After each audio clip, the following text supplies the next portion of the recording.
All right, welcome again to Social Distillation, the submarine still of the internet, where we attempt to drop the beat and pour white lightning straight onto your brain. What are we talking about today, Sebo?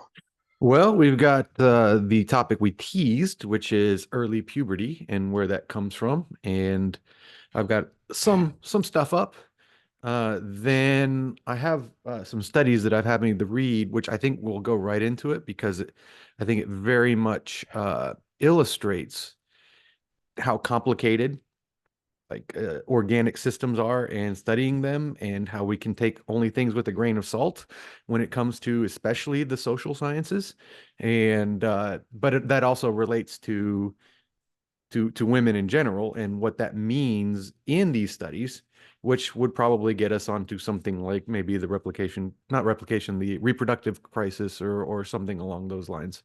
Uh, but yeah, those are the things that we talked about. And anything else you want to add to that? We said football, but that's if we have time. Yeah, if we have time, we'll end on something more Ooh. lighthearted because we might get a little heavy here. Or also we teased the debate too, and I don't know if you got to watch it yet. I just watched clips, and I've been more interested in the reaction to it. Yeah, Um, I I think Trump's worst moment. I think there's an analogy to draw there, so that actually might be something productive to talk about too. Because this is the thing. Okay, headline says he refused second debate. What headline doesn't say is he refused second debate on ABC. He's open to debate on mhm. other networks because ABC obviously was a little bit biased there. I mean, even Yeah, I, I can't wait till my social sciences class, my social psychology class this coming week because I want to. She's obviously going to give her opinion because she gives her opinion on everything political, and I'm just wondering how far the dissonance is. If you can't see the bias in that debate, yeah, then you are a true believer. You are in the cult yes, because even a lot of Democrats are like CNN was like, whoa, that was pretty bad. Jake Tapper was like, yeah, that was pretty bad on their part. So it's like, if you can't see that, you're in the cult. I'm sorry. yeah, and I don't have any. I don't think especially highly of Tapper, and I assume his motivation was more, hey, dude, you're making us look bad. Be more subtle. At least Well, I, try to look well, uh remember he's going to have a dissonance unbiased. because he also did a debate just recently Yeah. between Biden and Trump, and he wants to say we did it the right way. CNN is good. Hmm. Which it actually was a decently moderated event. I was actually very pleased with the way Tapper was, and I don't know who his Hmm. co-host was. Was the blonde Yeah. lady Yeah, I can't the remember. one I brought up the Bash? clip of? Yeah, Bash, the one I brought up the Bash. clip of. Yeah. So, Um, so yeah, there's one moment, and it was one of Trump's like answers to one of the questions that I was like, that actually was his worst moment, not his burst outs or anything like that. It was a direct answer to a direct question, and he had a chance to not only answer the question more properly, but actually stick it to her at the same time without being a meanie. And so, I mean, can we just start with that? Because let's well, just it's fresh start in with my that mind. because there's some stuff there that actually leads into what we're going to talk about in the deeper topic with gender and puberty and blah blah blah blah. Because it all ties together. I mean, and that's why I was more interested in the reaction to it because so much of these things that we talk about, whatever issue that we're looking at, like today it's early puberty and effects on development, and so much of that is driven by a narrative, and that is why I was curious what the reaction was, because what's the narrative going to be coming out of this, and is that something that is going to create more bias, create more bubbles? Hmm. Yeah. Okay. So the question that he was asked was why, after making promises to get rid of Obamacare, he did not. And his answer was, well, we didn't have a better plan. And they asked him to elaborate that on that, and he was like, well, we're working on it. And they're like, well, what's your plan? And he said, well, I don't have one right now. And he kind of him-hawed on that. Here was his opportunity because he could have taken it, he could have made it more meta. He could have said, this thing was in place. And there were a lot of working parts to this thing that was in place when I came into office. Mm. And you can't just dump the thing without having something else. And there were so many working parts to it, and it was so ingrained in the United States medical institutions that we needed to not only create something better, but create a phasing system to get from one to the other. And this is where he could have got the gotcha here, too. Just like with the Afghanistan withdrawal, you don't just Mm. pull out of it. You got to have a phasing process. And that's what we were working on with Obamacare. That's what we were working on with Afghanistan. That's what we were working on with a lot of things. That's a better thought than what I had. That's a good point because she and the Democrats keep trying to pin the Afghanistan withdrawal disaster on him because it was his plan. And he could have made the point there that no, no, my plan had targets that the Taliban had to meet, or else we would not withdraw. Which There he were did a good job specific of answering that, targets. and he could have put them Mhm. together. Yeah. Because a criticism of him from the right, especially, is he did not get rid of Obamacare. He Hmm. did not get rid of the CARES Act. He did not get rid of all of that stuff. But also, he didn't pull out of Afghanistan because you can't just do it. And we saw what happens when you Ex- just do it. the thought I had of when you were talking of the ideas that popped into my head of a gotcha and a pivot would be, you know, two different examples he could have used is he could have referenced the swamp. That's why we call it the swamp. I tried to drain the swamp. I was successful in some areas, but it is so big and vast, you can't just do it all at once. The other thought I had where he could have had a gotcha is you have to do these things legally. You have to do these things properly. We Mm-hmm. have to go through the legislative process, unlike forgiving student loans and being told by the Supreme Court you can't do that and just doing it anyway, like her administration has done. Yeah. And that's another thing on the draining the swamp thing he could have brought in. He could have brought that in on an unrelated question when she brought up Dick Cheney, endorsed me and all this stuff. And Yeah, he yeah. could have come back and said, yeah, in another area I failed in was draining the swamp. And this is important. I used specific language there, even off the cuff. Another area I failed in was draining the swamp. Trump saying the words I failed in takes away a lot of the left fervor against him that he can't admit when he's wrong and he can't do Hmm. this. He's just a narcissist, blah blah blah. So he can use language to make his case a little further. And no, the far left isn't going to fall for it. The far right's already there. But those independents would be like, oh, he admitted he's wrong. I liked that moment. That was a good moment. And so then he could say, and that's why I brought in Robert Kennedy and Tulsi Gabbard, two former Democrats. In fact, one that destroyed you on the debate stage. You remember that? Before you got Hmm. to Iowa, Hmm. when you dropped out without getting a single delegate, you still have not gotten a presidential vote in any way, shape, or form. And yet you're the presidential nominee. That would have been a good moment for him. He could have brought Hmm. he could have pivoted that whole discussion. Along those same lines, one of the clips I did see that annoyed me was the very fine people thing again. And again, back to this was a three-on-one debate. There were not two moderators there. It was, it was a three-on-one handicap match. And this should have been an instant fact check by them, the so-called moderators. But when she brought up the very fine people again, why in the Sam Hill did he reference Hannity? That's not going to help him. Yeah. That doesn't appeal to the people he needs to. He should have appealed to frickin' Snopes of all places. They're finally saying it. And again, he could have pivoted and pointed it back at the administration, the swamp, the media, and say, y'all have been spreading this lie for 5 years now, and even your own side is finally admitting it's a lie. The fact that he cited Hannity as his reference made me go, "What are you doing?" Yeah. That's a rough one. What I'm looking for is a story that's blowing up now.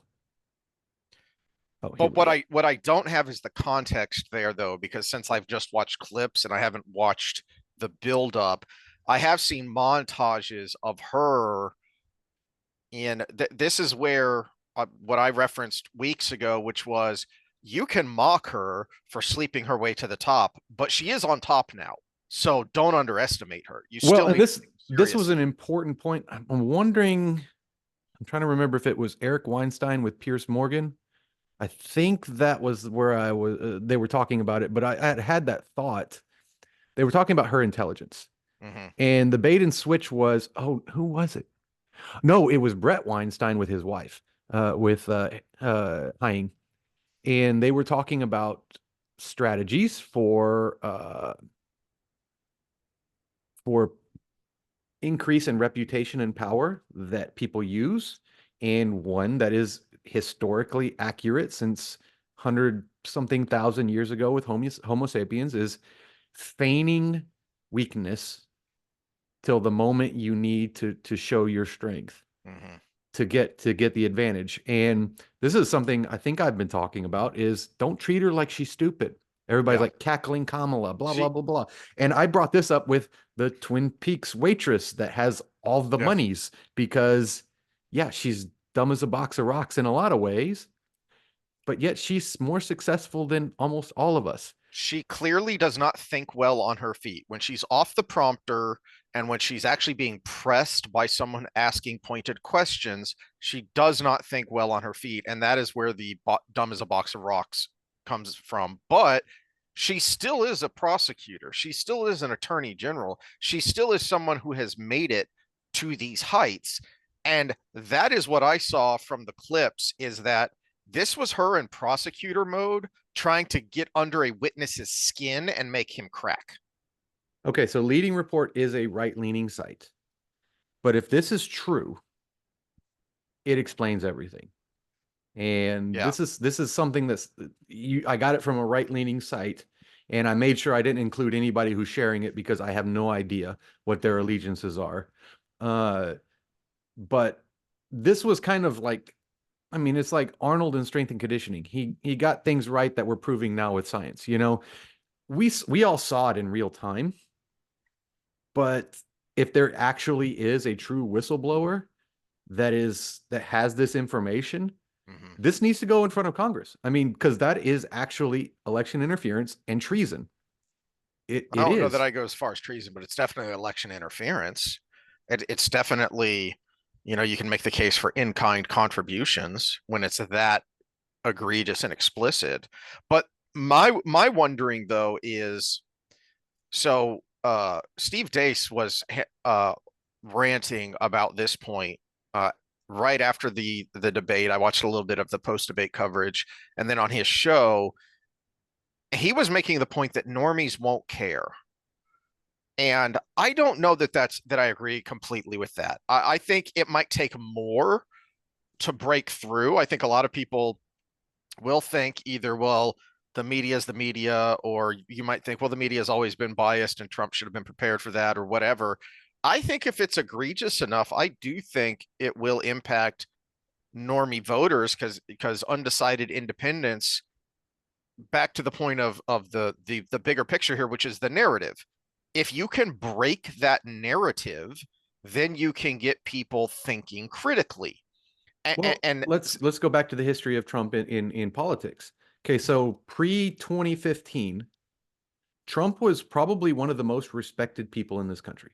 mm, He was lauded by rappers. He was applauded by Oprah. He was a pop culture legend, basically, because of the way he is. We see in The Apprentice how he treats executives. That's one way.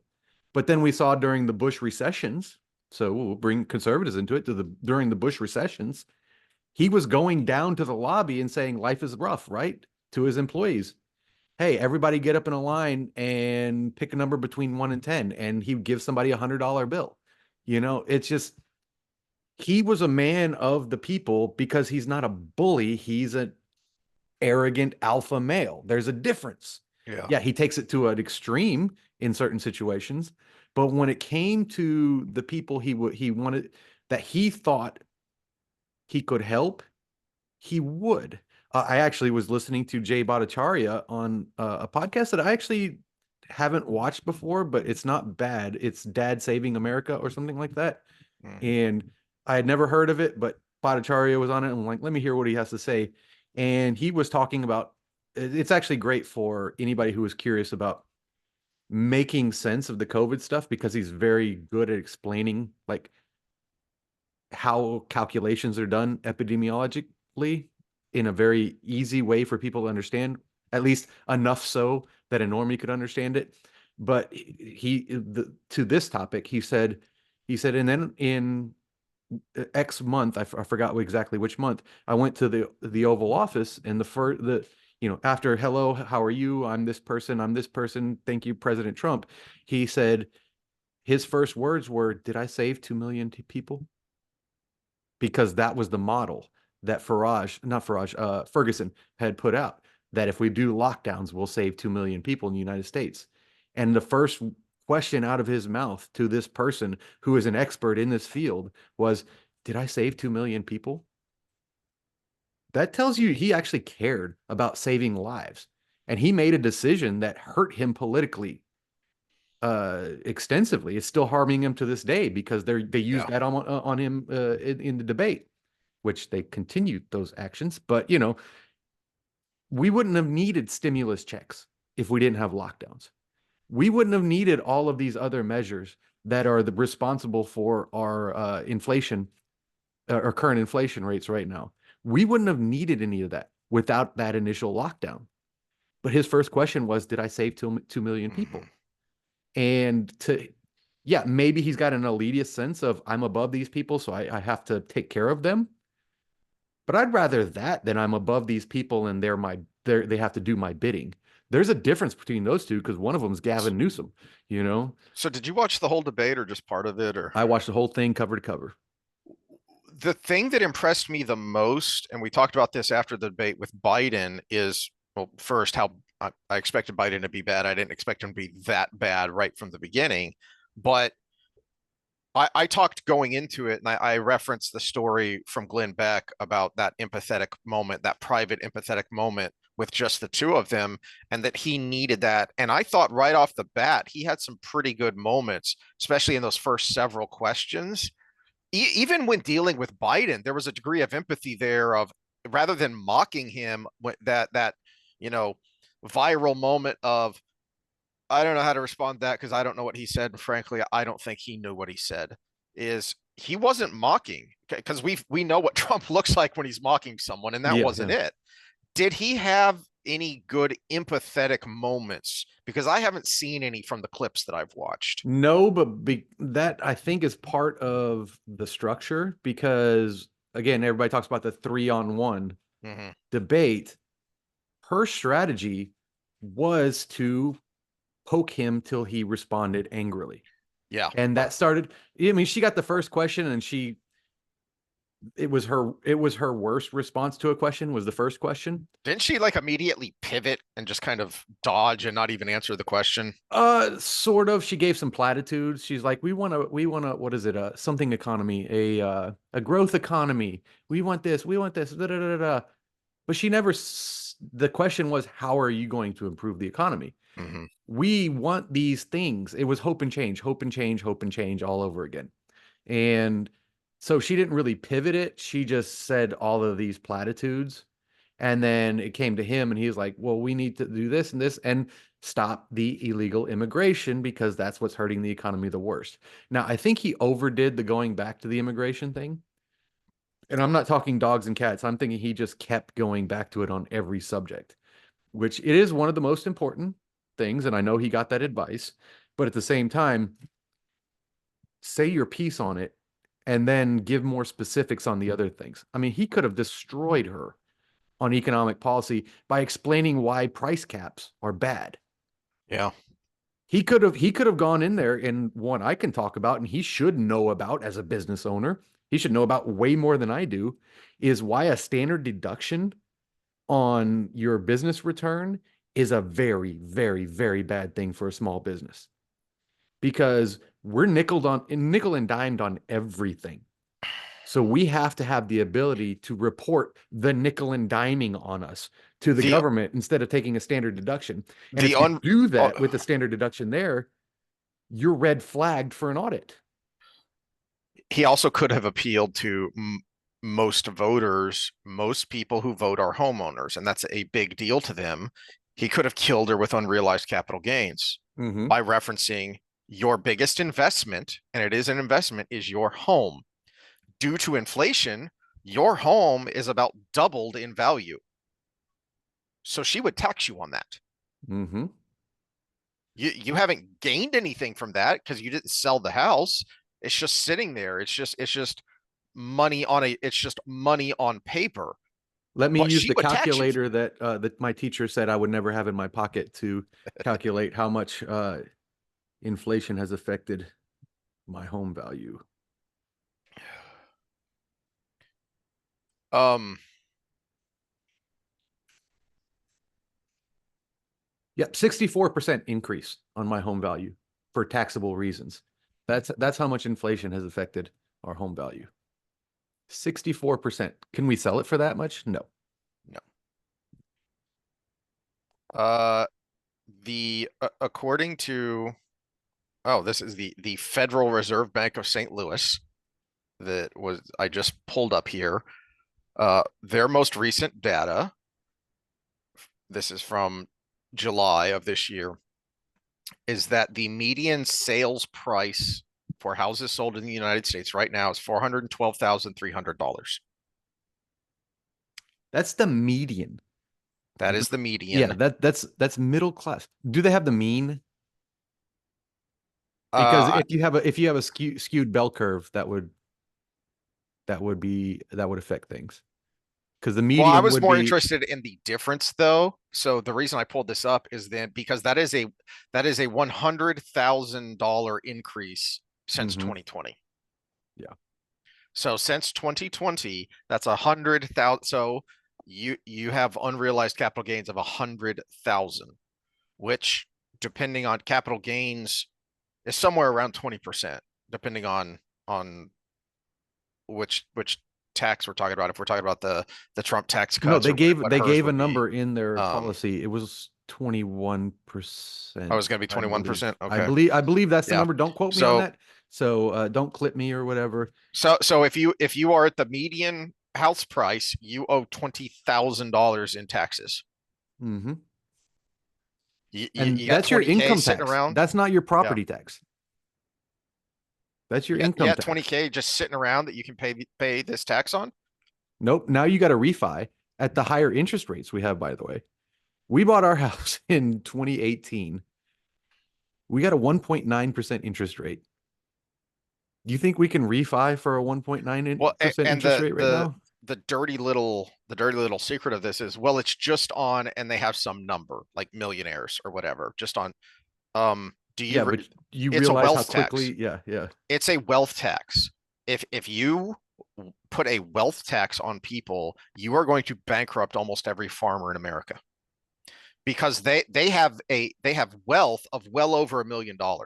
Just hmm take a drive by a large farm, count the barns, count the silos, count the trucks, Just the count the acreage. tractors, Land and that is yeah, that high is right now. counting the acreage. Yeah, Yeah, yeah. yeah. So they have well over 1 million in assets. They don't have that much money. Yeah, if you're in a kind of a semi-rural suburban area like I am, if you were to buy land, every acre is close to $1 million right now. So they say over 1 million. You got 2 acres of land here in my little spot in southeast Texas. You're there with a 1 acre and a small house, a two Mhm, bedroom house. mhm. You're already there. You're there. And people just don't understand what the value of small businesses are. They just see the income. They just see the check you take home. And that is where Trump's appeal is. That is why his base of support used to be Democrat voters. It's those blue collar Rust Belt people. Those are his base. And that's who he can appeal to with those kinds of things. And this is my last thought on the debate of, I haven't heard anyone else talk about this.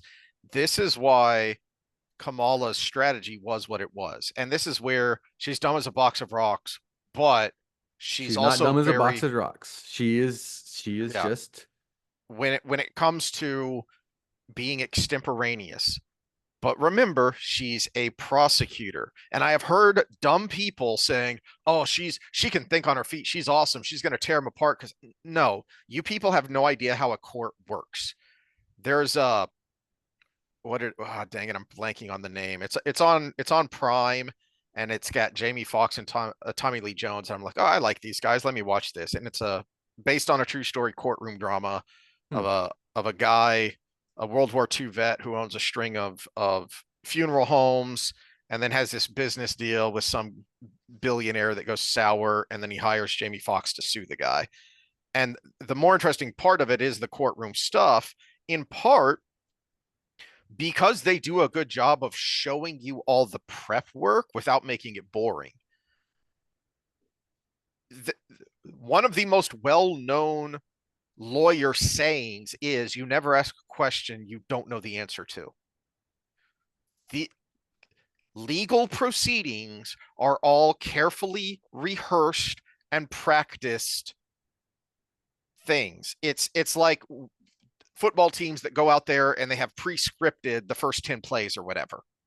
That's what they're doing. They are carefully controlling, and they have, yeah, you don't know exactly what the other guy is going to ask. And so you're going to have to maybe think on your feet a little bit when it comes to a cross examination, but you have a pretty good idea. That's why you do moot court. That's why you do mock courts.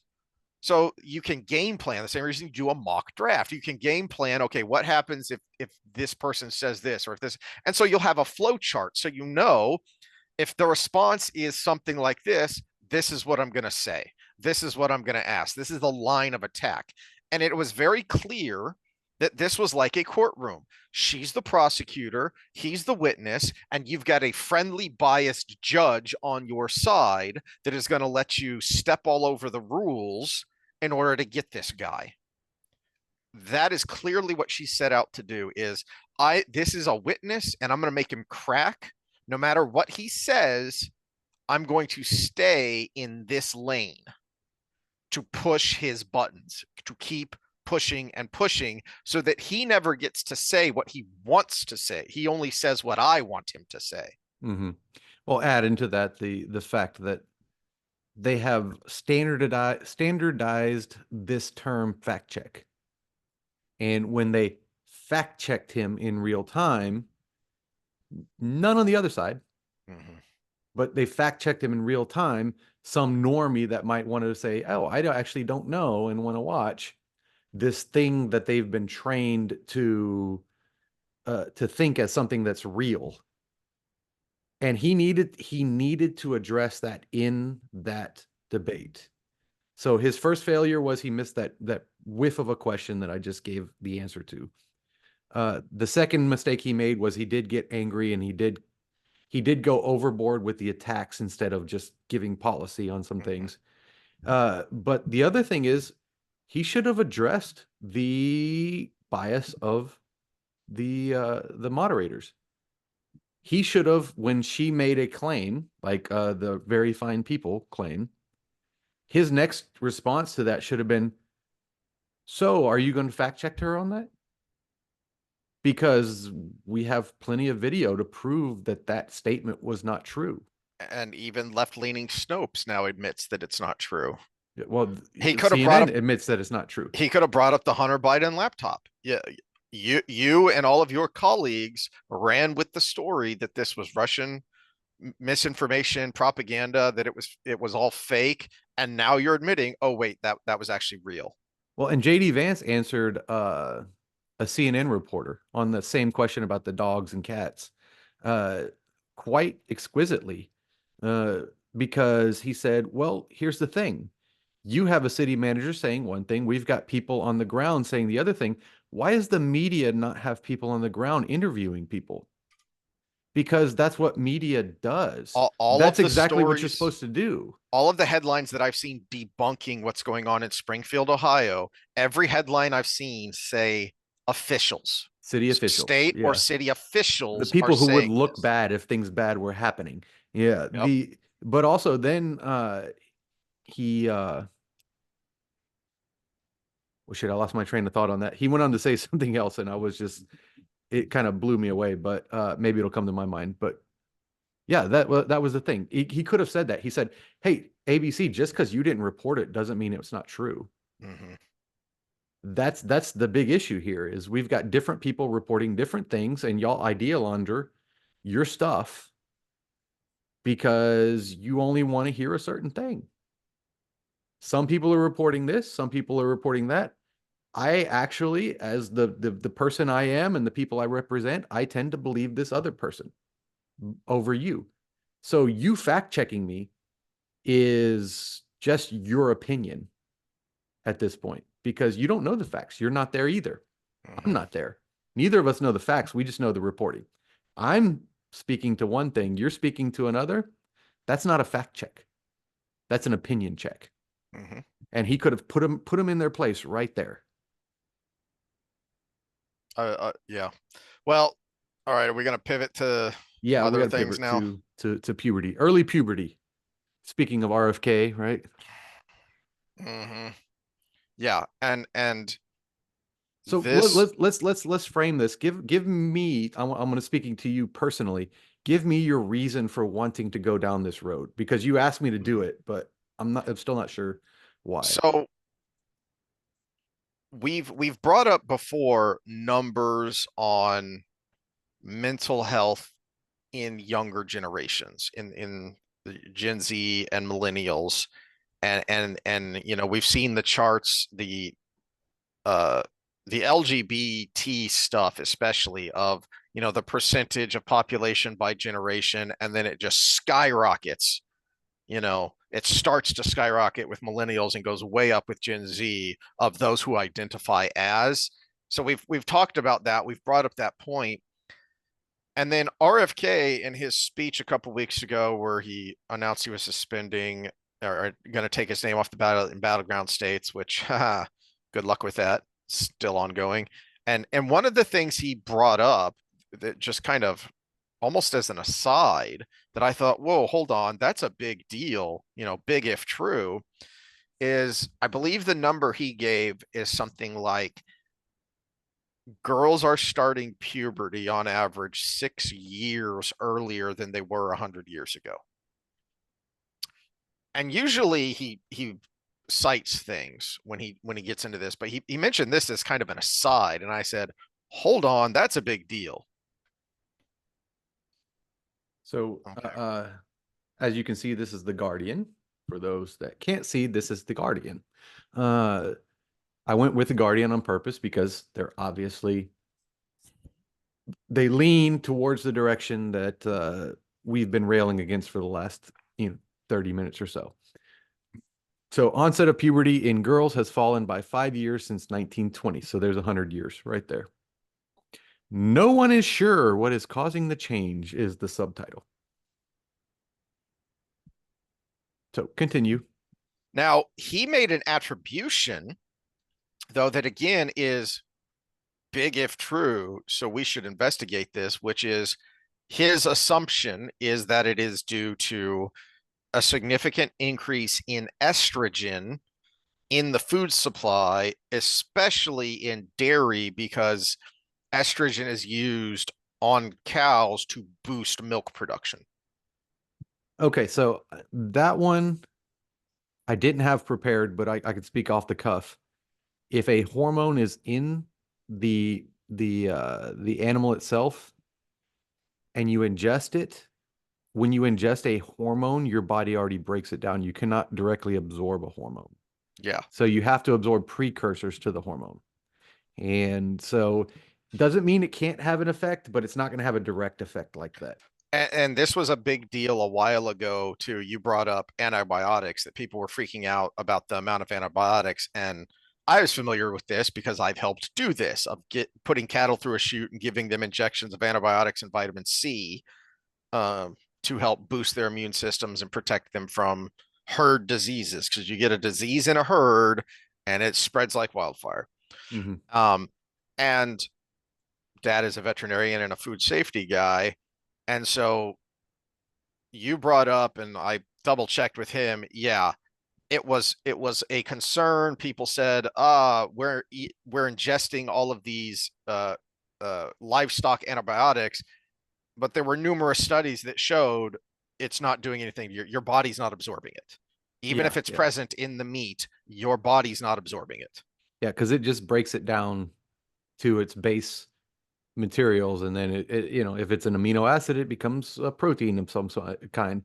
If it's a carbohydrate, it's energy. If it's another Mhm. chemical that your body's like, what the hell do I do with? It usually goes to your kidneys and But the gets expelled. to your point of both just now and earlier, that's not to say it doesn't necessarily have any effect, because it might. Hmm. Those what the body breaks those antibiotics or hormones or whatever down into, having all of that in your system could affect you in some way. That is, as you mentioned earlier, one of the difficulties with complex systems of any kind. And the biological system is a very complex system, and we just don't know. And it frickin' matters.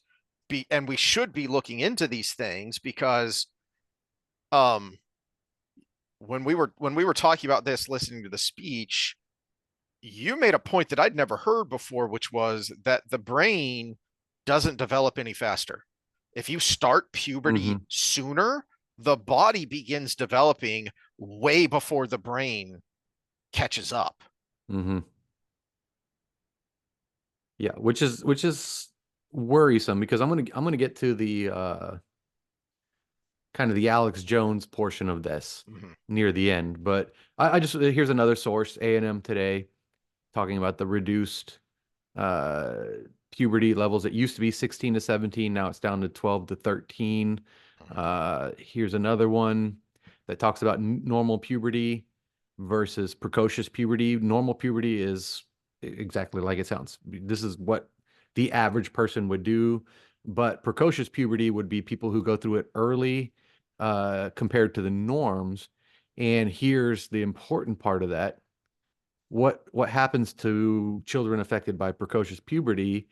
They experience problems like failure to reach their full height because growth halts too soon. That's kind of important, right?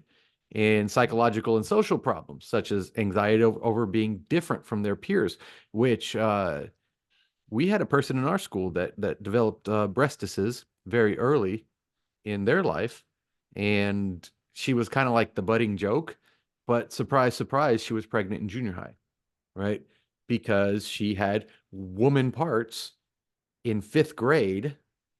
It translated down the road, and who knows if it was psychosocial or if it was, Mhm. genetic, that she ended up getting with somebody who ended up making her pregnant. Yep. So, And the anecdote I used is personally knowing someone whose preferred pronouns are they them, which drives me crazy because they them is plural and language matters, and we're getting Orwellian here, but that's not the point.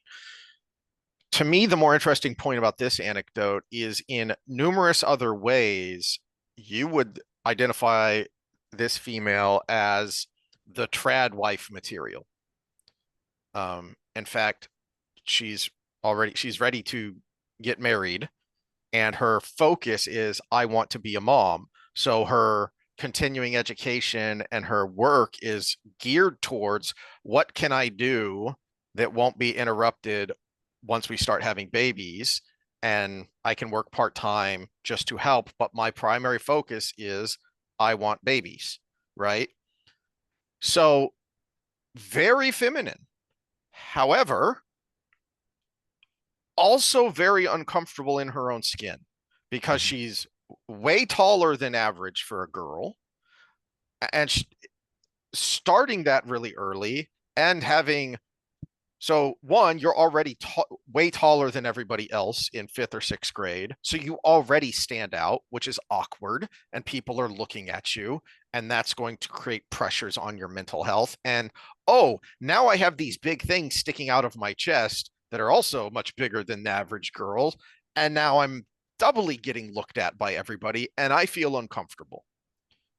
And if that is happening in, fifth or sixth grade, and your mental development isn't kicking in until what, 16 or 17, Hmm. when puberty used to begin, that's a big gap for you to be under a lot of mental health pressure. And we already know, we have known for, who was I listening to with Peterson a couple weeks ago, that he mentioned that the the heightened mental health stresses on females has been known for like a couple of centuries. That's how far back the literature goes on this. And I was like, holy cow. So this is pretty much as well established a phenomenon as you can have in psychology. So now let's kind of put that forward. So if more people are entering that earlier age that we used to call precocious puberty, but now it's more the mean, but yet their brain isn't developed, these problems that people that rarely came into uh, are now becoming closer and closer to the norm. Mm-hmm. And two things happen there. You either get an extreme dysphoria, like you just talked about, or you get early pregnancy because they are viable for pregnancy, but they're not mentally equipped for it. And boys that are older are going to say, "Ooh, boobies." And we know how these things go. When the male is mature enough and the female is physically mature enough, babies happen, and they have no faculty for control over it at that age. Well, and even if there are no babies, even if they are taking protections against that, you're still talking about sex way earlier than your brain is ready for. Well, but also now you just introduced a new variable. The probability of sex is going to increase the parents' willingness to put them on birth control. And if you've got early development, then they're probably having things like acne and all those other things that they prescribe birth control for. Mhm. And now we've got long-term effects of hormonal control over time on that body. So we have something that's going on that's pulling things in one direction, and we're trying to control it as humans do with medicine and with all of these other precautions. And what is that changing for the, say, 45-year-old product of that process? Who knows? We don't know. That's not in any of the tabs I have up. Mhm. Um, my wife made, when I was talking about this with her, she made an interesting point that I hadn't thought of, but this woman mind here at work, and this is something we had talked about that she had brought up in another context previously, which is that um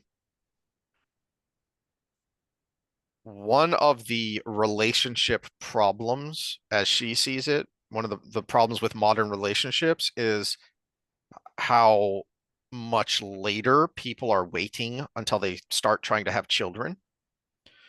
And so, for instance, I remember what it was, is we were talking about the podcast that Jared was on, Hmm. and talking about relationships. And because he made this point, which was that the reason he has a baby mama is because they decided to get serious and they were talking about getting marriage, and that meant so we should have kids. And her point was, you've got that backwards. No, you're supposed to have a solid relationship first, and then you have kids. But people now are cohabitating for a long time and then deciding we're ready to start having kids. So that means we need to get married. Well, I will take the cohabiting out. I will say they're making these decisions at an improper age. So they're 30 something years old, or 30-ish years old or whatever, and they start dating, Mm-hmm. and then they're starting to think about kids because your body wants that Mm-hmm. at that point, and instead of the relationship part. And so you're already past the point of kids are the normal thing, And so your body is saying, we need to have it now. And so it becomes the forefront of your thought versus in the past when you're, what do they call it in Bambi, Twitter pated in high school to kind of get that little youth love going on, and then you get together, and then that results in kids. So the order is off because your body's already in a state where you're saying, I need, oh gosh, this is one of the articles I have up if we have time on the idealization of parenthood, that in my social psychology class. But we'll shelf that. That might be a whole discussion on its own. But yeah, the order is off because of this is where social issues actually matter.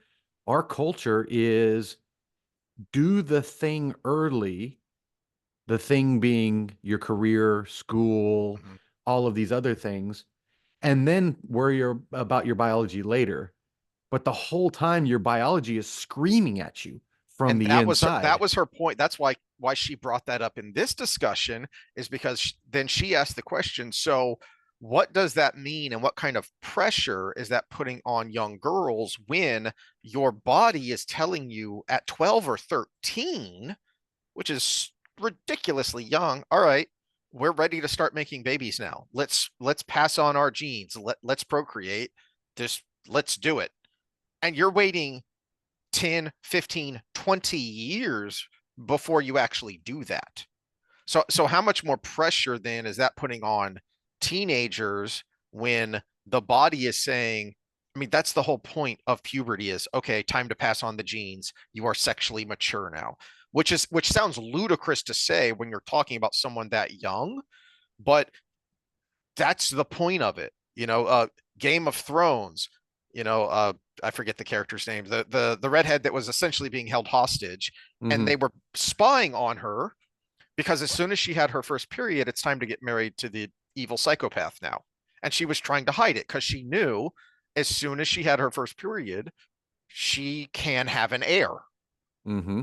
and they're going to marry her off to this psychopath because yeah, that's the way it used to work. Oh, you're a woman now. That by woman means you can have a baby. Let's go. That's the way it still works in certain societies. It still Iraq. works in certain societies. Yeah, Yeah, yeah, that just got us canceled, I think. Did I of cough hard course. enough? Yeah, Probably not. All right. yeah. Back to the articles here though, and Okay, so the this is another one man. showing the trends, and so this shows it's not just the U.S. Okay, so Okay. one of the things that a lot of people talk about, especially with weight gain and stuff, is there's something about our agricultural process here that seems to be affecting us in different ways than Europe and all of these others. So a good Oh, example of that is bread makes you fat, right? Except look at the French. The French eat bread like they drink water. So it can't be just the gluten in the bread or whatever it is because there's something different between the ways we do stuff in the US and the way they do mm-hmm. things there. But when it comes to this hormonal problem you talk about, they're all anybody. So if you're just listening, there's a graph here from 1840 to year 2000 on the basically the menarchal age, which is the coming to fruition, we'll call it, age, where it starts in some places about 14 to 15 years old, and I can't see which is the outlier there. Outlier is Germany. Okay, apparently Germany started way later at like 16, but then they all kind of meet in the year 2000 about 12 to 13, 12 and a half to 13 years old. Yeah. So all of these places, France, Netherlands, USA, Hungary, Germany, and UK. And this also adds a cultural thing to it because Hungary is very different culturally Mm-hmm. than the other ones on the list. So it's Well, not. and also for when you look back in time on that graph, Hungary was also an Eastern Bloc country, which is Mhm. going to affect its nutrition significantly. So all of these things, they started what we would normally, actually, that would be a little late, but a little higher than what we would normally call puberty, and they end way lower than what we would call puberty. Because my son's 14 and he's shooting up like a weed. And I'm like, that's just right. Mhm. That's what we call puberty. And I'm really trying to take my memory banks back to when I did. And I would say it was about the same because I was one of the tallest kids in the class in seventh and eighth grade, but then everybody else passed me in the ninth. So I was an Mhm. early puberty person. So I don't, but something's going on. And it's not just happening in the US. It's happening everywhere. So that's why I brought this one up. And this is from what is this journal? Journal Community of Health. Epidemiologic Yeah. Community Health. Yeah. Yeah. Whatever that So word this is. is reputable journal. It's a 150-year uh, analysis of puberty over the years. What I So, go back a second though, because what I don't like there is just looking at their abstract of do they actually prove that? Because that is a big statement there of factors contributing to this fall include a combination of public health successes and changes in social structures.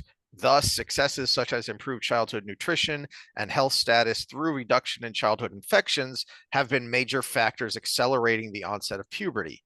How can you know that? you can't know that,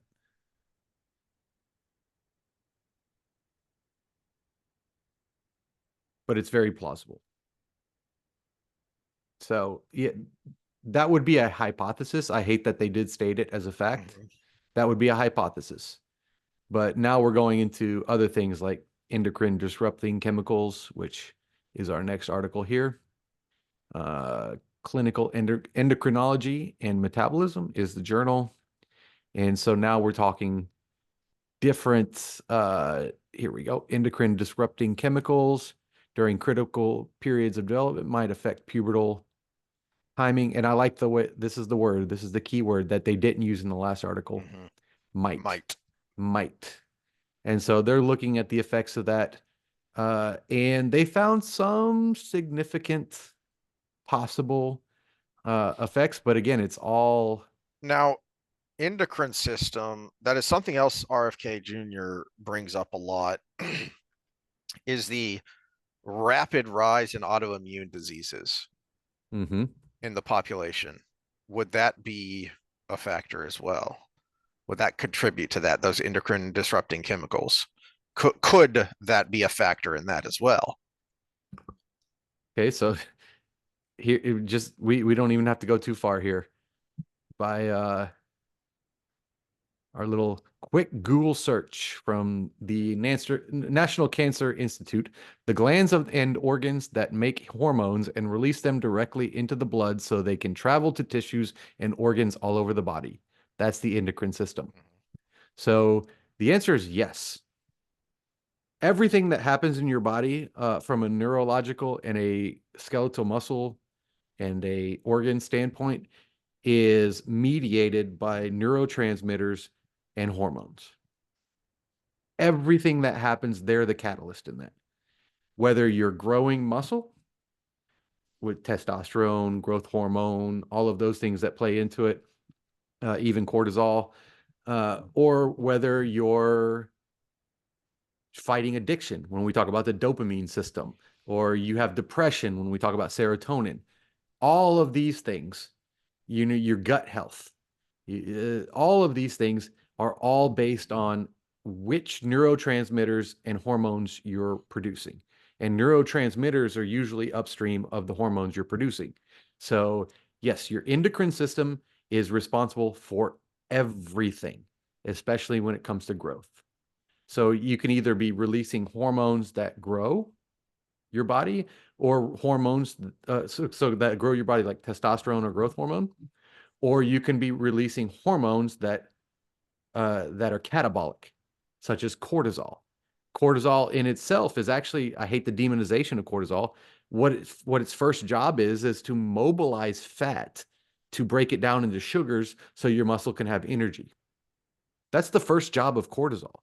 So everybody says, "Oh, cortisol is raised by this. We need to eliminate that." What's the situation? Am I waking up in the morning? Cortisol, good, because I'm waking up and I need energy for the rest of the day.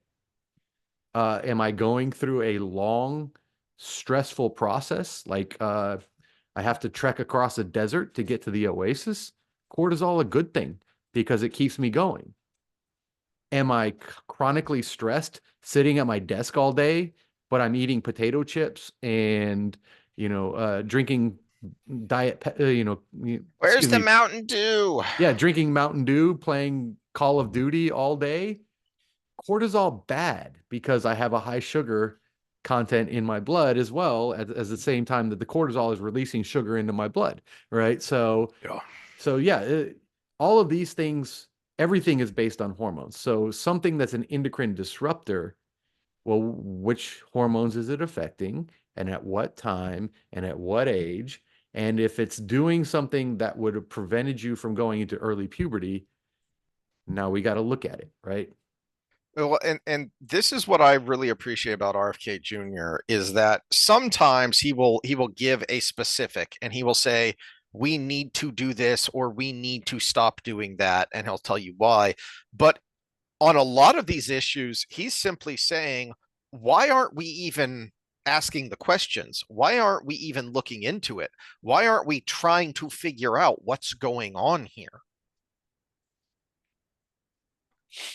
Yeah, and when we come to a subject such as puberty, I don't think people appreciate how important the time frame we're talking about is here.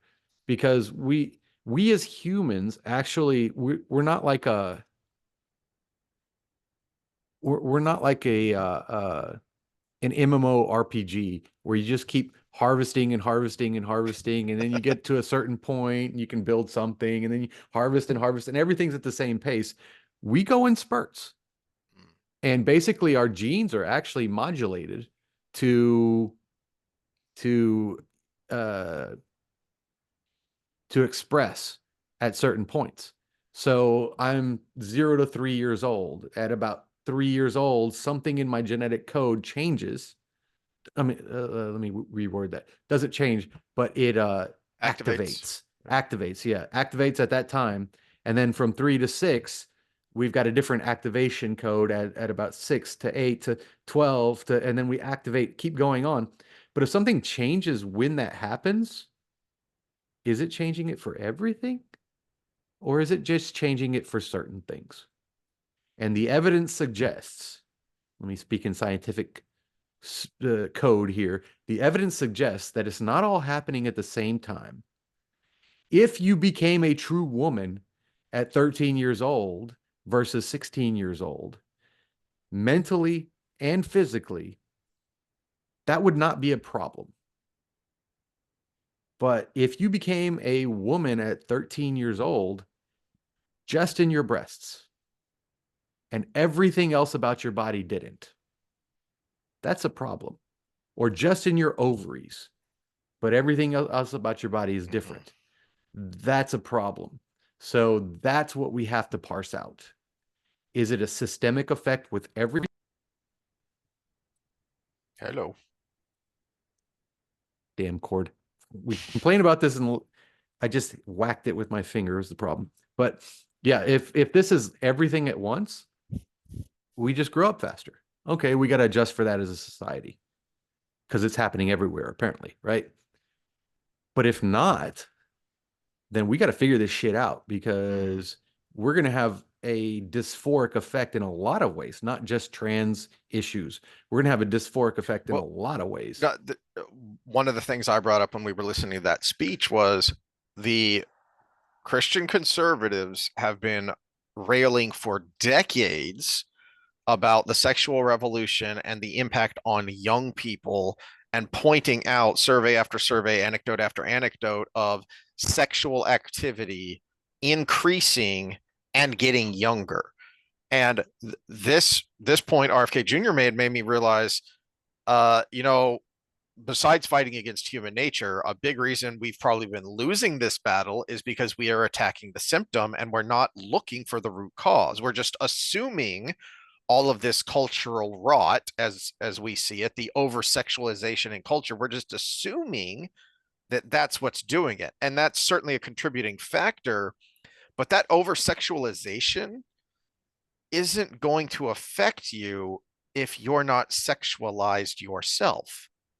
I mean, we It depends. So the problem with people thinking about the brain is they think of the brain as one thing and they say brain and body. But the problem is a lot of the things that in your body that are connected to those specific parts in the brain might develop congruently, but the other parts of your brain that are connected to other things might not develop congruently. Most specifically, our prefrontal cortex, which is the thing. So if I'm walking down the street and I look at somebody and I want to punch them in the face because of the way they look, my prefrontal cortex says punching people in the face is not very pro-social. And so you keep walking on without punching that person in the face. So if my ovaries and vulva and uterus and all of these things are developing in a way that makes me adult, I'm using air quotes for those that are listening, air quotes adult female, the part that is sexually mature in the brain also might be developing. Whereas the part that says not good idea right now mm, is not developing as fast. And we have lots of cases of that. The male prefrontal cortex isn't at it's never fully developed because you're always remodeling, but we kind of say the full size, its potential, its genetic potential is about 25 years old. But you're doing all kinds of stuff before you're 25 years old mhm. as a man, right? So, and there's a reason for that because there's a lot of risk taking you need to make as an adolescent male in order to become competent down the road. And actually, that experience going through the hardships creates the development of the prefrontal cortex to handle that stuff later in life. So that could be happening in both minds, right? And if you're able to get a boner earlier and develop semen and sperm earlier, and the female is dropping eggs earlier and all of these other things, the part of the brain that is mate and reproduce also might be fully developed. But the part of the brain that says you don't have a job, you live with your mom, and that's kind of looked down upon in school, and all of these other things that keep you from having a baby at the wrong time might not be developed enough to combat it. Does that make sense? Yeah. Yeah. So, the proper model might be slightly older male with slightly younger female, but still adults. The problem is if we shift the reproductive adult part to be further from the prefrontal cortex adult part, you don't have the tools necessary to separate those two. And I don't know what the solution to that is. And as we looked at with those endocrine disruptors, that may be part of it, but there also might be other part of it. The psychological part, what you just mentioned, Mhm. does mind over matter exist? Which I think it does to some degree, not as much as a lot of people think. But if I over sexualize a young child, do their lady bits develop first faster? Hmm. I don't know. Do I over sexualize a young male? Does he develop sexually faster? I don't know. This is something that I don't even know how we could study ethically. Well, you certainly couldn't do a double blind type of study because that'd be like Placebo. Yeah, you're you're doing going to be the one that gets your diddled, and you're you're gonna going to do be the what one to that a goes through a 10-year-old? good childhood. Yeah. Yeah, No, you're we not doing that probably have to study. do. Maybe we can do some retrospective cohorts. Go directly Maybe. to jail. Do not pass go. Yeah. We could probably do some retrospective cohorts, Mhm. and the limitation of that study would be self-reporting. So, okay, so you report you were abused as a child, right? Sexually abused as a child. When did you find that you had pubic hair? When did you find that, your balls dropped or whatever? We could do that, and that would be ethical in a way as long as you do the proper consent forms and everything. And that could be productive, but there would be the limitation of the study of that it would be self-report. And I just told you that I'm trying to think when I went through puberty kind of thing. I do remember having pubic hair in junior high. I remember that. But other than that, I can't remember a whole lot.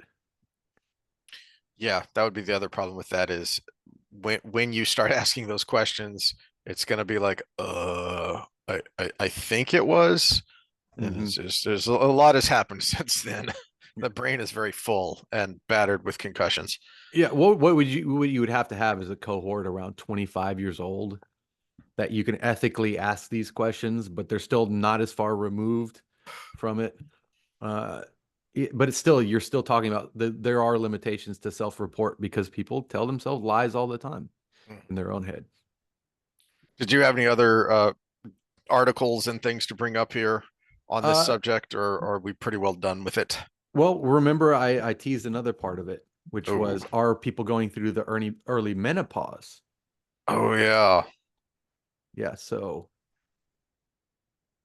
all right, so uh, menopause. I did find some stuff, and it was surprising to me because we talked about early puberty, but trends in natural menopause is actually increasing. Hmm. So this article here from JAMA goes over that, and I just had the chart up here. Is that easy to see? No, that's way too small. Way too small. Yeah. Whoops. Man, did that make it better? Yeah, there we go. Okay, so age at menopause. Here we go. 48 years old, and that is, let me get the year, 1959 to 1962. So about 48 and a half years old. And now the average age is 49.9. So menopause is actually going up. And one of the things they looked at,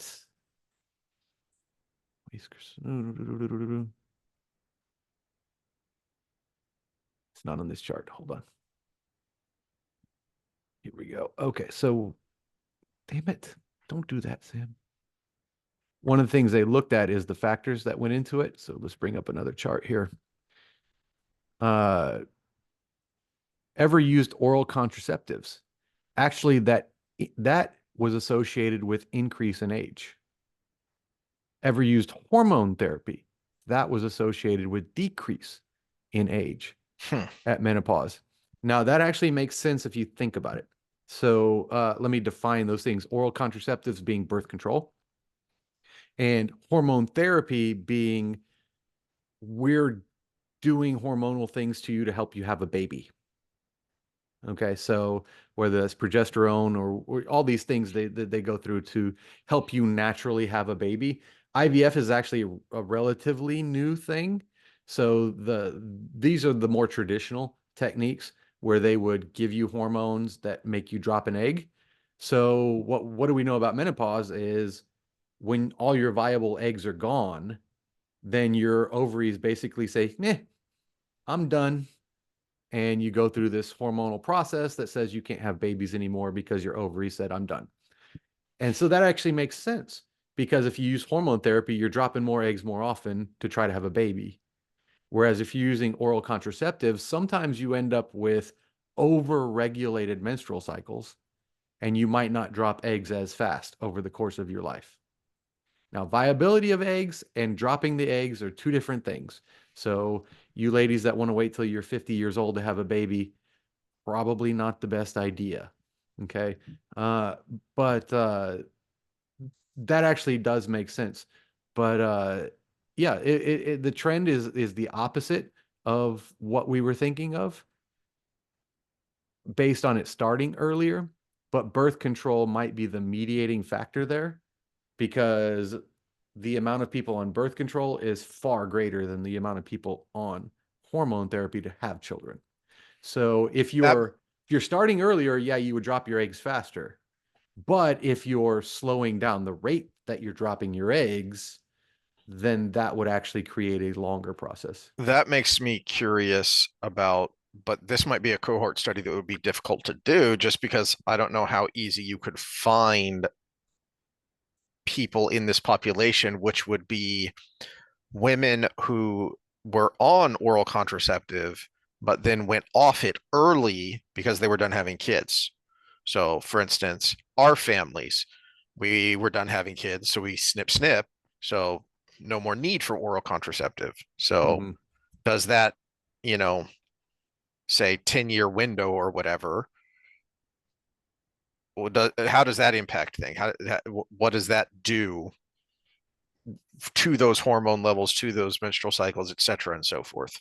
Yeah, and from a developmental standpoint, that it depends on what age they did, because the later in life they stopped, the time they were off matters less. Mm. So like if they're on an oral contraceptive at like age 15, 15 to 25 is going to have a certain effect, which is probably going to be equivalent to about 25 to 40 The of the the rest of point the time. being, the reason you look into these things is because that tells you something. Even if you Mhm. don't know what it's telling you, you know that there's something happening. And that's the big takeaway here is something is happening. And it's RFK Jr.'s point, uh is, and I'm trying to remember. I saw her both on Trigonometry and Peterson, and I cannot remember her name, but she was talking about the untalked about downsides to oral contraceptive for girls. And Oh, you keep talking. I'll get it. yeah, and and she was also making this point of, we're just assuming these things are perfectly fine, and we're ignoring all of these data points that are telling us something is going on here. And she was very, you know, conservative, small c, not drawing big conclusions, just pointing out something's going on here, something's not right, something's not normal. And the factor, the exacerbating factor, seems to be hormonal oral contraceptive. And we're not taking that seriously, and we're not doing a good job looking at really investigating what is this doing to young girls' bodies and thus to their minds as well. And we're nobody cares. It's just, oh no, these things are perfectly fine, they're perfectly safe, this is just how we do things. And she was one of the ones who brought up, because you've brought this up before, about putting young girls on oral contraceptive just to control their acne. And she's like, wait a minute, what, why are you using this for that? Yeah, Dr. Sarah Hill is one of them, but I don't think that's the one you're talking about. No, but that name does ring a bell. Yeah, let's see. But essentially her point was, there are a number of things we just assume. We talked about this when we talked about SSRIs.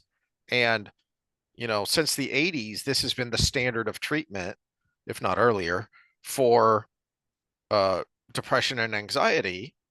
And the public has been told this is how these things work. And then you come to find out, well, actually, this is how we think they work. Wait a minute. For 40 something years, you've been telling people this is the thing. And now you're telling us, well, we think it's the thing. Louise Perry. Louis Perry. Yeah. Okay. Okay. Yeah.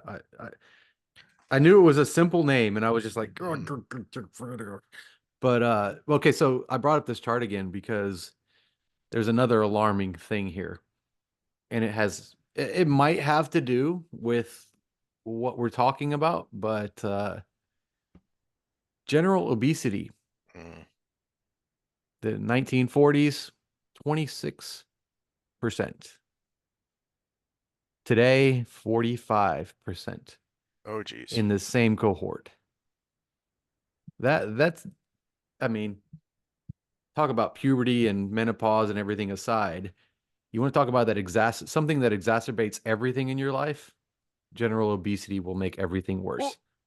that was actually a point RFK Jr. made, when he brought up early onset puberty, is back to that first article where they make this definitive statement that I don't think they can make, which is, better nutrition. And RFK made the point, hold on a second, better nutrition. We have a childhood obesity epidemic. But yeah, well, the That's key word there is better nutrition.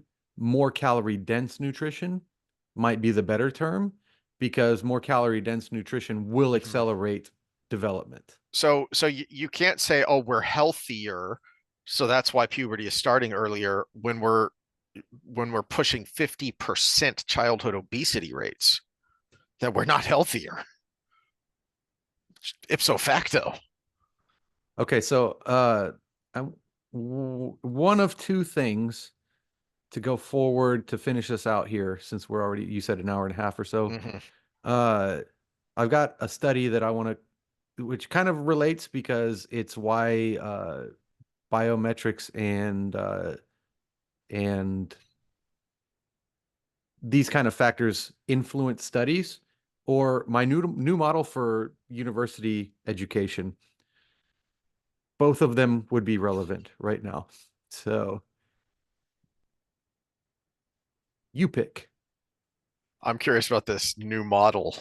Okay, so I've been talking about this out loud with a lot of clients, and I've been thinking about it a lot since I've been back to school because I've been very successful in my re-going to school. And I look back at when I got my initial degree. I went with you when we were 18 years old, and I didn't do well.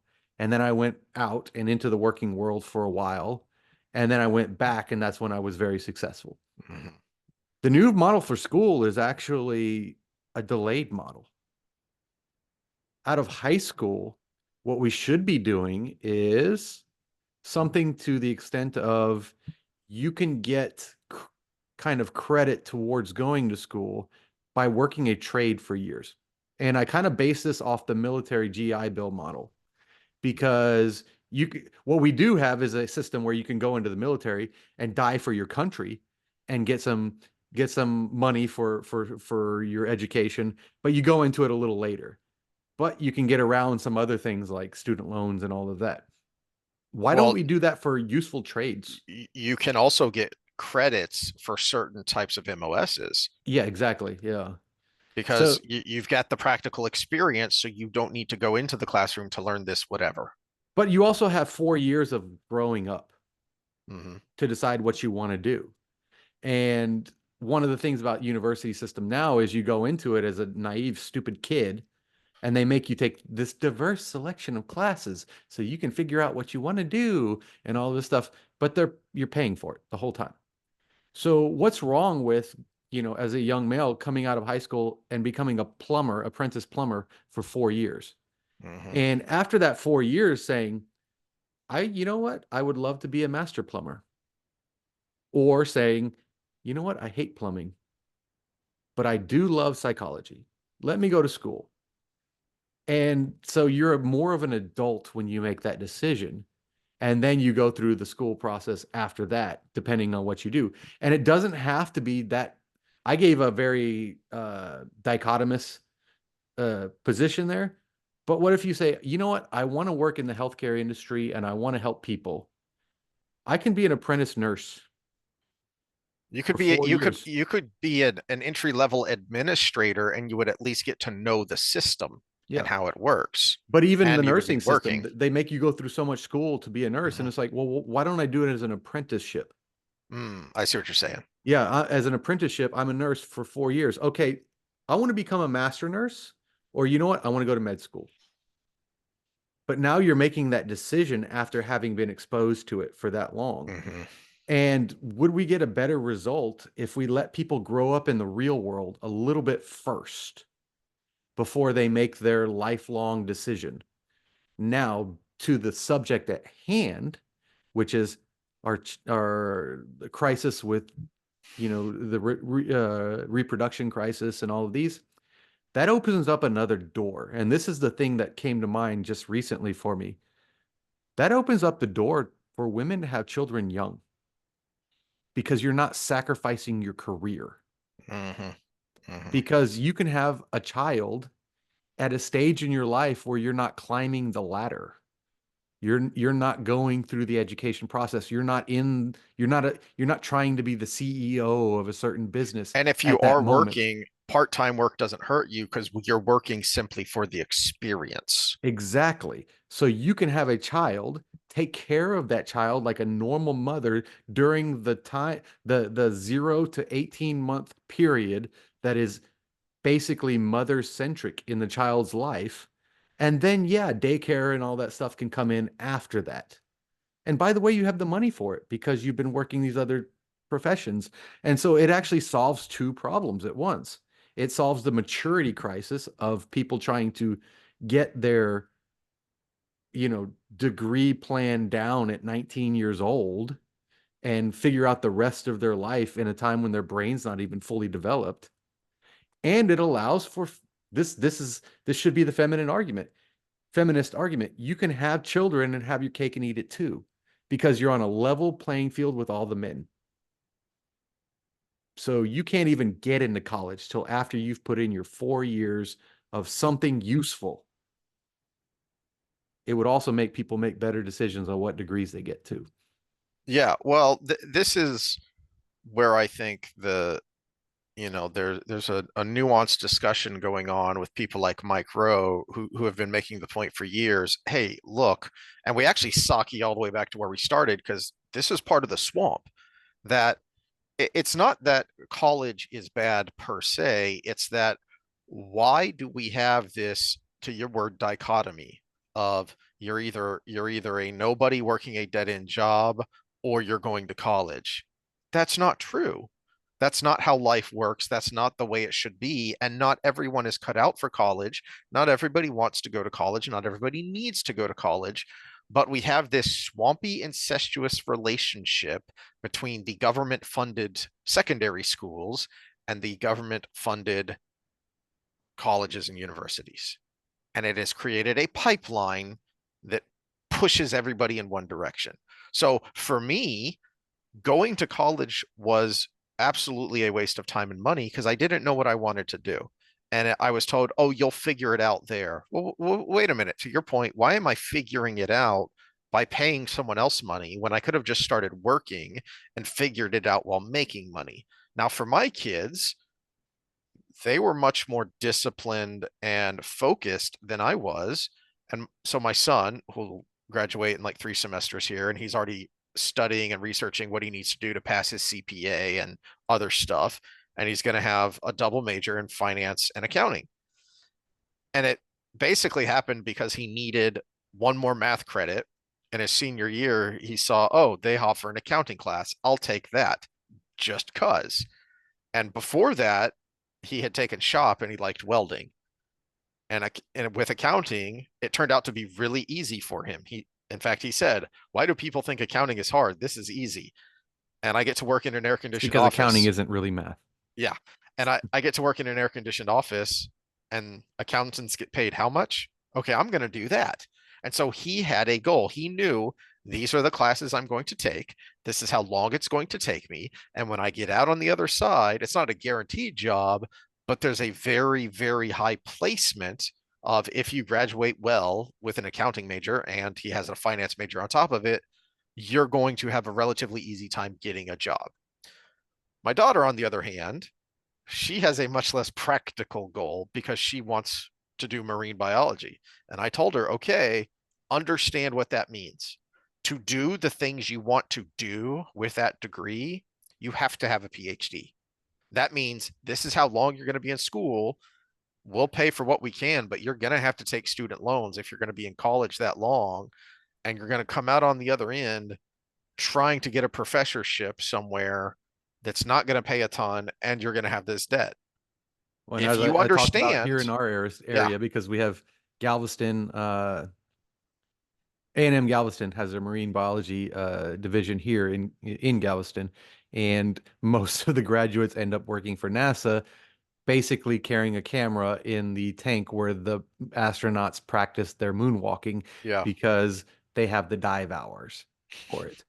That's basically yep, what happens in this area. yeah, Now, that's not to say you can't do your dive hours, do the job, and then while you're working on your professorship. Because if she's got a great thesis, that's the thing.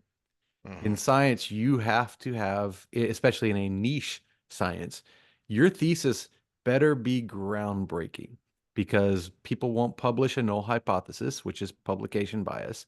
And the competition in that area is, well, lots of people want to do that for right. very few jobs. So understand, because she wasn't getting any of this kind of, I don't think either of them were for their career counseling in their high school. And it's no, we need to be honest about the trade-offs, about the pluses and the minuses, and make sure that kids are making informed decisions for what they want to do with their life. And if they're not sure, don't push them somewhere. Say, okay, well, you got to eat, so you got to get a job. So figure out something you think you can tolerate doing, and then just start working and take it from there. Well, that puts another step in this new model is because our counselors, as people are developing in their career, can be more well trained in things like personality type. So when I was a kid, I wanted to be an aeronautical engineer because planes were cool. Mm-hmm. But as an adult, if I had to work with a mechanical system, I would be so freaking bored every day that I would be driven crazy and I might have shot myself because I'm super high in openness and that works more towards complex systems like humans and economics and all of these other things that are very chaotic in their own way. And that so I would if I had made that decision in high school, I'm going to be an engineer. Yeah, I had the math skills, I would have passed the classes, I could have got through and I would be making a decent living. But I would be making a decent living where I came home and I said, shot of I'm miserable. bourbon. Yeah. Yeah, yeah, I'm miserable. I hate my life.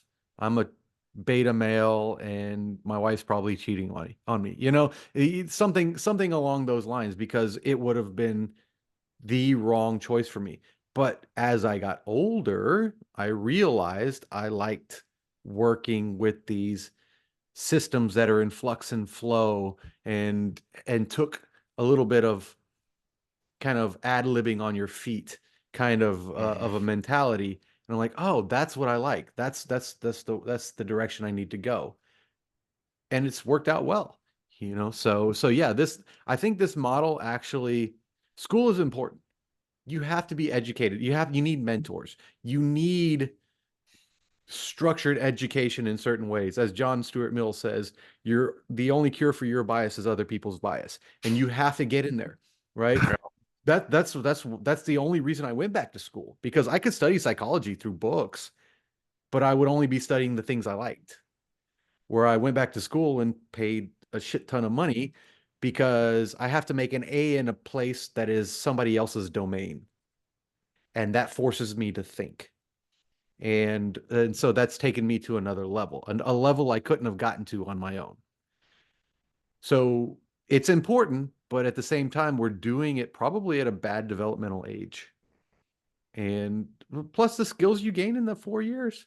If you are a apprentice plumber, a journeyman plumber for 4 years, and you get a degree in, I don't name something random that's not even close to plumbing. History. History, you get a degree in history, but you own a house. I bring And that up because a guy I've yeah, referenced, the fat electrician, he's a journeyman electrician, which means he makes good money and he's a well qualified electrician. He's finally going to college because he likes history. And to your point, you can only get so much from reading books, and he wanted and needed the give and take you get from arguing, debating, and writing with other students and professors. So he's well, he's going to school for a history degree. I was taking a different direction there. So you're a history major, you get your job, you do this, you're a history professor, and you're doing your thing, and you have a major freeze and you live in South Texas where everything's not made for it, and all your pipes are burst. Well, guess what? You have 4 years of experience that you don't have to call someone and hire them and pay them thousands of Mm-hmm. dollars for what you did. So there are secondary effects to this. You master electrician. You know how much an electrician costs to come out and just look at your stuff? Oh yeah.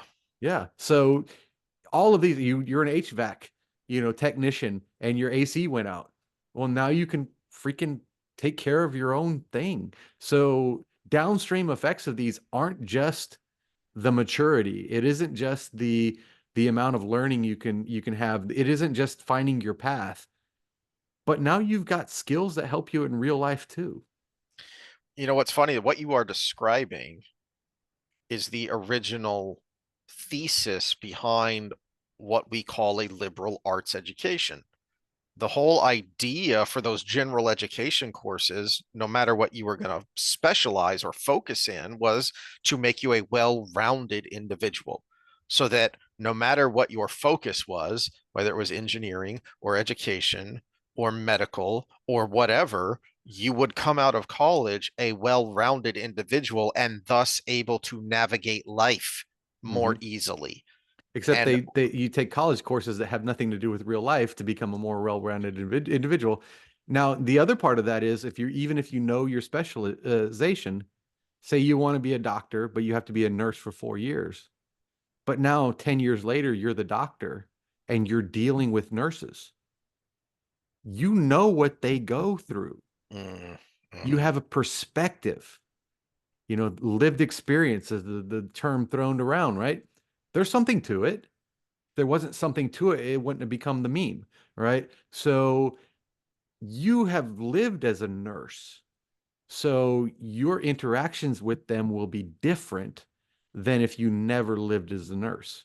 Because a lot of doctors are actually arrogant a-holes when it comes to the staff around them.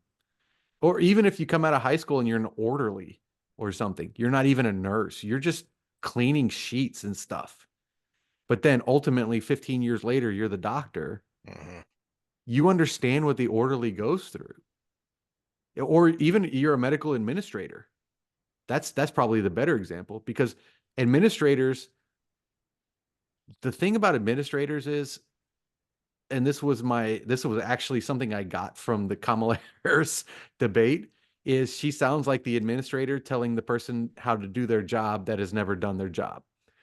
Oh, And yeah, yeah. if you've ever been the person on the other side of that conversation, getting that talk from the administrator, knowing full well they have no idea what you do for a living, that's the ick you got from that. Mm. But if you're a medical administrator, but you worked as an orderly after high school, you're going to be a different person. And I can't see that as anything but a positive. Either that or you hated it so much you're resentful and you're power hungry or whatever. But we would be able to weed out the psychopaths from the regular people too better. So, Probably, there yeah. is that. All right. All right. Well, I think we've been rambling long enough. We were going to talk a little football, but I think next week we could do that and we'll know a little bit more. It might be more of an interesting talk with 2 weekends, 2 games under the belt, and we'll see what's what. Maybe we can revisit our preseason predictions after this week. Well, I have to because the Miami Dolphins lost their starting quarterback and the Green Bay Packers lost their starting quarterback. Yep. So I predicted Oh those boy. two to go very far. And Uh-oh. yeah, in fact, Miami might have lost their starting quarterback. The irony of ironies is he got his concussion, which may have ended his career, on the chest of Daryl Hamlin. You hit him in his weak spot and you still died. Come on. Yeah, Oof. all I know is I may have started the wrong defense because I didn't know Buffalo was going to do so well against Miami. I didn't think, Nobody did. yeah. No, if you Yeah. had Baltimore and Buffalo this week, you did not start Buffalo. And that's what I Yeah. did. So hopefully Baltimore comes through for me. But A-Chain did well. The only guy who played Don't well for remind me. Baltimore. Yeah. Don't Or not remind me. Baltimore, Miami. Yep. All right. Anything else? That's all I got. We'll see y'all next time from Wheel of Time.